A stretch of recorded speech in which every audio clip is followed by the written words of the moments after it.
Greetings, YouTube. It is your brother Sadiq Ullah, and we are back with another episode of my spiritual experience.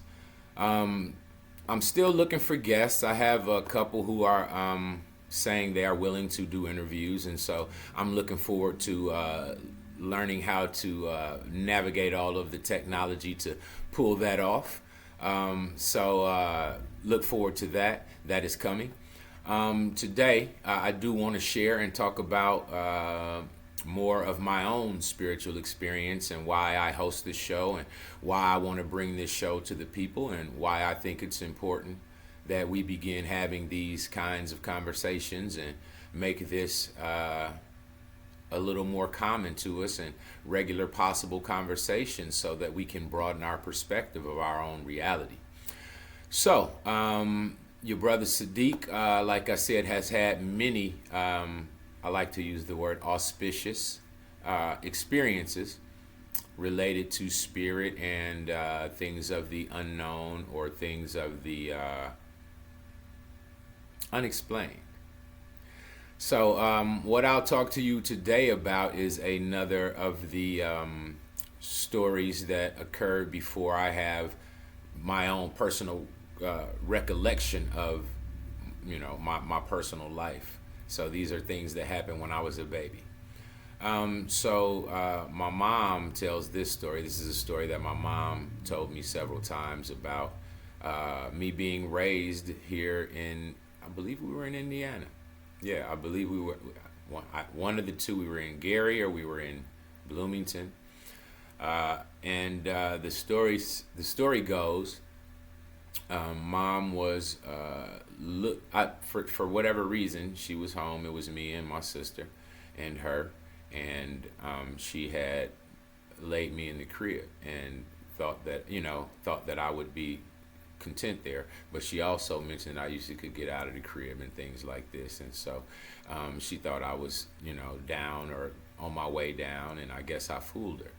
So she says, she comes back in the room to check on me maybe 10 or 15 minutes after she laid me down in the crib, and she's looking for, I'm not there. So she panics, of course. It's a single mom, and her baby son is missing. So she panics. She looks all around the house, the places that I would normally hide or play, or there's a little. I guess there was a under the stairs area where me and my sister would play and hide, and et cetera, et cetera. And so she looked in the normal places. And from her, her explanation, I was in none of those normal places, of course. And so she's panicking. She starts to panic. She looks outside. She can't imagine how I got outside, but she begins to look outside. And so she's, I think we were in Bloomington, in fact. Yes, I was born in Bloomington. I was raised in Detroit, Michigan. My sister was born in Gary. So that's where the confusion of where all that may where that intro I was just talking about of where we were. I believe, as I recall, the story happened in Bloomington, Indiana, on the south side, near the apartment complex that is now known as Country View. But this was years ago. I am actually 50 years old, so this was probably 47 years ago or so, because I think I was 2 or 3 when we moved to Detroit, Michigan. So, back to the story. She says she's looking for me. She looks outside. She can't see me. She can't find me. She asks my sister, "Where your brother?" "I don't know. I ain't seen him." So they're looking. She's panicking. She's nervous. So she's looking outside. She doesn't see any sign of me. And there's a creek behind the house. So she's instantly panicked. "Oh my God, did he go to the creek?" So she goes to the creek, looks. There's some kids there. She asked them, had they seen? No. She also says she sees the neighbors, and the neighbors see her panicking, like, "Hey, what's going on?" And she's like, "My son missing," and asks, so everybody like, "Oh my God, little dude." So I guess they're familiar with me, and so they are looking through the neighborhood and through the community for me, to the extent that she's panicking and near tears, and she decides to call the police, I guess, and so. it goes to that extent where they're calling all of the authorities to help look for me. And this is, like I said, this is not part of my own recollection. This is just a story that I've been told over and over again about my childhood and, the unique things that have occurred in my life. And so, why I bring this up is because it connects to another story where I do have a memory, and I'm going to share that. But so anyway, back to the story. She says that she is looking for me in the neighborhood and no one can find me. I guess the police or the authorities, whoever arrives first, and they're looking and they're looking. They're like, you want to look in the house again? Just look in the house. And so she's panicked. So she goes back in the house to look again. And she says she looks in the kitchen and there is a face against the glass stove. And it's my face. So she says, it terrified her. Like, oh my God, like what? So she gets spooked. She see a face against the glass stove and she realizes it's my face. Against the glass door, the oven door on the stove. There is a face against the glass and it's my face. And she panics and then she realizes it's me and she opens the door and she's like, what the heck, how on earth did he get inside of this oven? So, she, of course, suspected that my sister had something to do with it. She's like 3 years older than I am. So, anyway, that is a unique story that I remember because, of course, the questions about that story, what makes that story is unique is I was obviously a crib baby. Right, I was obviously a baby that's still in the crib, so maybe my capabilities of getting out of the crib are there. We see that all the time, right? We see kids who can get out of their crib. At a certain age, you get crafty, and I was fairly dexterous, I assume. I was pretty athletic as I got older. I used to do backflips and all of the stuff, break dance. I did all of the active body movement things, so I can assume I could have crawled out of my I could have had the ability to crawl out of the crib. So that was what was always my initial thought, right? Okay, well I crawled out of the crib or whatever, but opening the oven door, which is a little higher than my reach from my understanding and her explanation, and crawling into the oven and then closing the door behind myself, near impossible. Right, near impossible. Right, how this is a genius kid with a need to stay warm. What are you doing in there? Right, I don't I don't know what that would be. Right, so I'm just saying why how could I do that and why would I do that? So this is the story, right? This is the story that I've heard, and so of course she's like, well, maybe you crawled in there and then Tina closed the door behind you, but Tina, she said she asked her and she of course said no and no, and she looked for me as well, and so this is that story. This is the original story that I remember hearing my mom tell over and over about me as a youth, and so where this fits into a similar story. So I grew up in Michigan, right? And I was probably about 5 years old. In fact, I'm pretty sure I was 5 years old when this occurred. This is another story that I'm going to tell you, and it's about me missing, right? Coming up lost and everybody looking for me, et cetera, et cetera. So the first time that I was missing, I don't know how long it was. Ray, she explained that I'd say it was 45 minutes to an hour and no one could find me, and so the panic ensued, right? The second time, my sister and my mom both say I was missing for about 2.5 hours. So this is after we moved to Detroit. So my mom is a country girl. She used to fish. She loved fishing. And so, she's from, like I said, Arkansas. This is where my parents are from. And if you guys are familiar, a lot of people who grew up in the North come up from the South during what they call 40 going North. Everybody, getting out of the South during the era. So my family also came up, I think, it had to be in the in the 70s because I was probably 3 years old when I moved to Detroit. So there you go. So I'm born in 73, so maybe 75, 76. She was in Detroit. That's when I moved there. So I don't really have a memory of anything that happened in Bloomington. That's where I was born, but my memories are all from Detroit.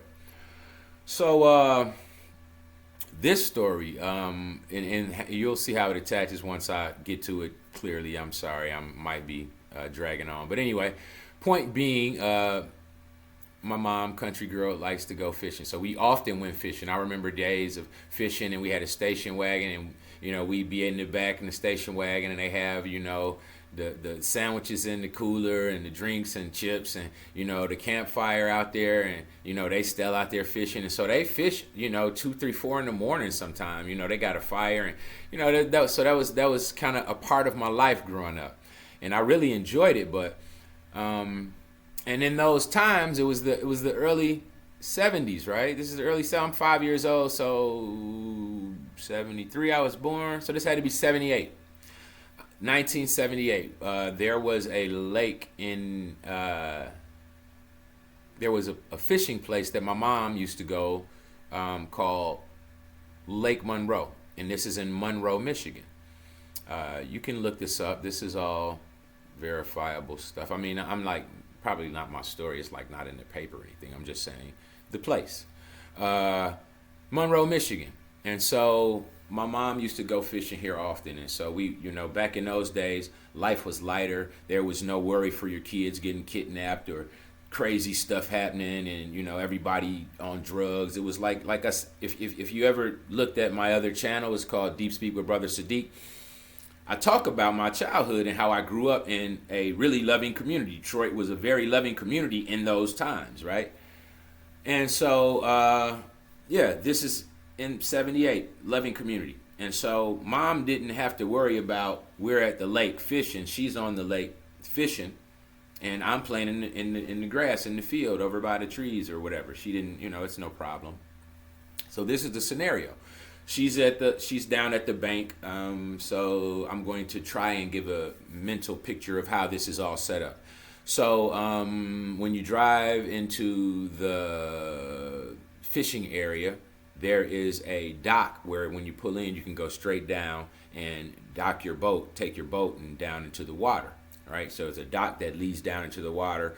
For people who don't know what that is, like a parking lot or a driveway that goes down into the water, right? So that's there, and on the side of that driveway is a dock, so you can fish off of this area just to the side of this area where you can load your boat out, right? So to the side is where they're fishing. Over here, my stepfather, and whoever else is some regular people who were there before we got there. So all of the people are over there. That's where they are. I don't know where my sister is at this point. I don't even know. I don't know. I don't know. But anyway, I was on the other side of that dock, and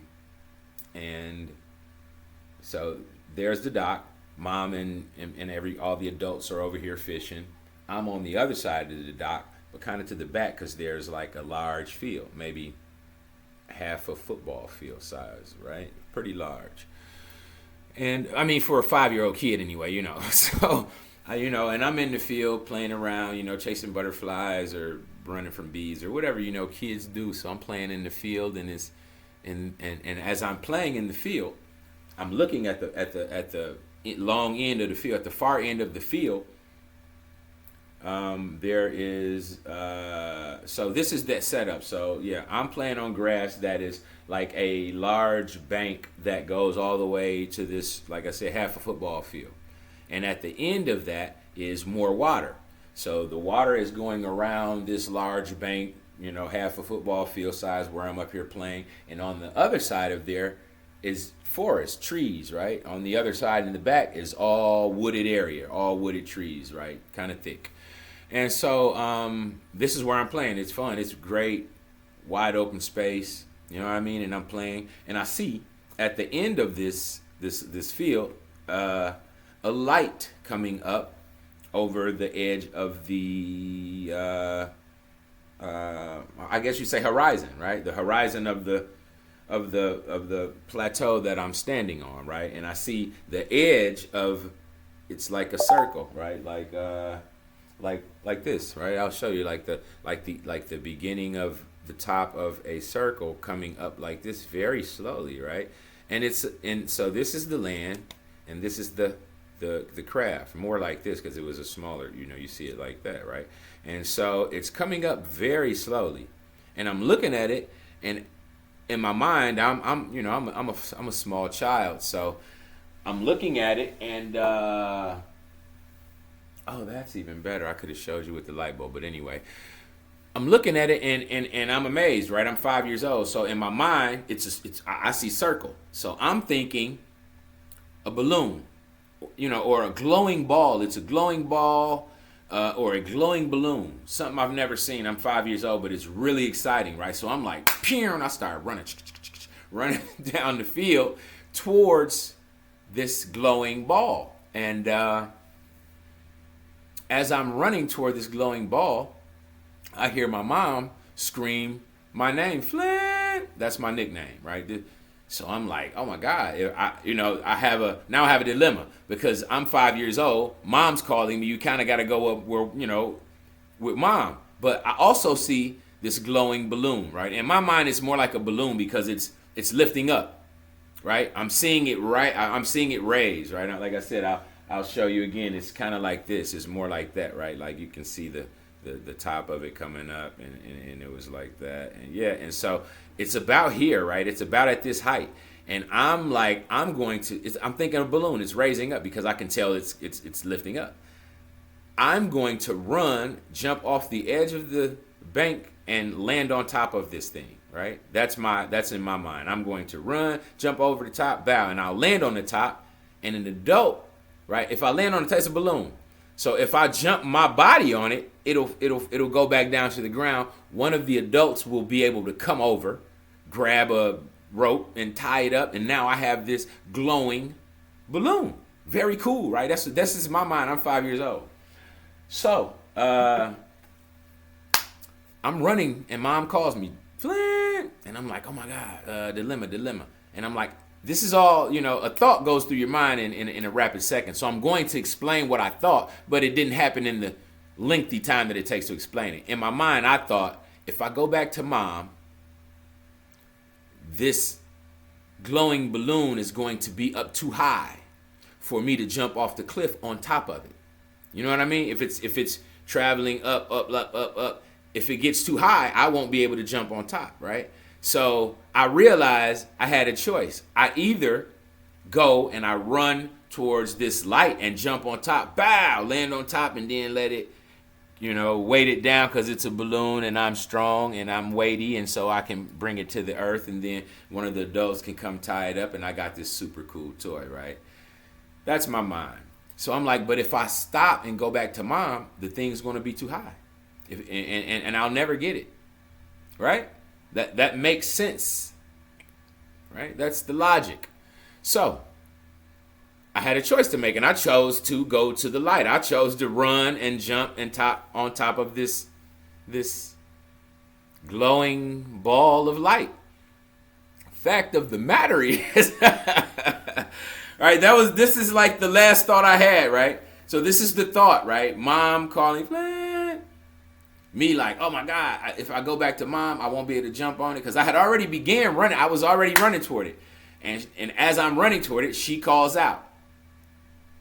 I'm not going back. I'm running towards it because if I don't continue running right now, in this very moment that she's calling me, I'm not going to be able to jump on top of this thing, catch it, and hold it. Right? There's like a catch the Pokemon, right? I don't know. So this is 78. So you know what I mean? This is not Pokemon. Anyway, that was it. That was the last memory I had, right? Pow. So I'm like, I'm gonna jump on it. And I don't remember. I don't remember getting there. I don't remember jumping on it. I don't remember anything beyond thinking I'm going to it. I'm not going to mom. I'm going to it. That was the last memory that I have. So, the next memory I have is my sister and my mom saying, "Boy, where you been?" Right? Panicky. Like, what? I don't know what you're talking about. Like, you know what I mean? I'm like, yeah, I'm a kid. I don't know. I don't know what you're talking about. I'm 5 years old. I just was around here playing. I don't have a clue what you're talking about. So the story goes that from the time that my mom called me, that was the beginning of her looking for me. And they looked for me for 2.5 hours out at Lake Monroe. You know, alerting all the people again, doing all of that searching stuff.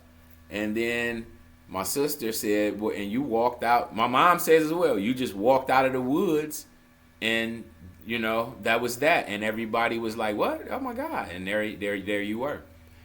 And so I've had 2 of these experiences, and I thought I should share because I think they're related. Right, like the one with the missing kid. You know, when I was a very little kid, and they find me in the oven. Right, how did I get in the oven? Right, that's outside of my physical capabilities from my mom's explanation. So how did I get into the oven? That's the curious beginning of these stories in my life, occurring even before my memory. So that's why I want to host this show. That's why I want you to come on to this show and interview. Let's do this. I'm so excited about it because, like I said, I think the more we speak about these things and we bring them out into the open and we become more comfortable with it, I think people will value the lessons that we learn from recognizing the shared themes of these experiences. Right? I think this goes to the belief that I have that you know, humanity is a family. Like, we're one species, okay? And so a lot of the processes in life, you can look this, you know, this is sociology, psychology. There are certain things that are true to the theme of life just being part of the human family. And so these mystical experiences, these unexplained experiences, I believe are just as valuable information for us to glean our true existence here. As I just don't believe that humanity is reaching its fullest potential.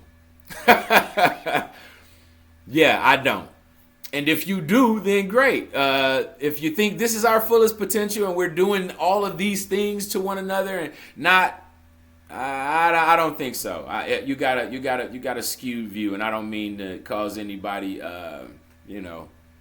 dismay by saying that. But if we don't recognize that our potential is much greater than the way we live and the way we socialize and the way we experience our lives at this current time in history, right? I think it's recognizable that we as human species, family, individuals could be better, right? That is my hope for humanity, right? That we all reach our fullest potential, right? That every soul is supported in its purpose for being here, and that we all find our most noblest and our highest principles for being alive. And it's generally not just about ourselves. So this is my belief. This is something I want to share this week. And I hope that this conversation inspires someone else to share. I don't quite know the answers to that missing time. But these things happened before I was conscious enough to be able to explain it to anybody. So there you are. I don't even remember any of these things happening, but these are 2 of the stories that happened before. Well, one is before, and the other one is when I was conscious. I don't remember what happened after saying I'm running towards the light. But I do remember them coming to me saying, where you been? So anyway, I love you. I do. I believe the human spirit is one. So loving you is loving me. Studying all of these spiritual things, I believe, are helping me to learn myself And by learning myself, I'm learning you. And by learning about yourself, you're learning about me, because we are just one, right? We are just one. I believe our internal selves are generally the same. We just have different filters because of the environments that we come through. But I'm going to leave it there. We're going to call it a day. And I hope you, like I said, share it with a friend who has an open mind, who's willing to listen and pay attention and maybe interested in having their own experience highlighted here. I'd love to have you all here. Please subscribe, thumbs up, like the video. And as I said, share it. Share it with your family. Share it with your friends. Share it with those people who you know aren't afraid of, that which is unexplained.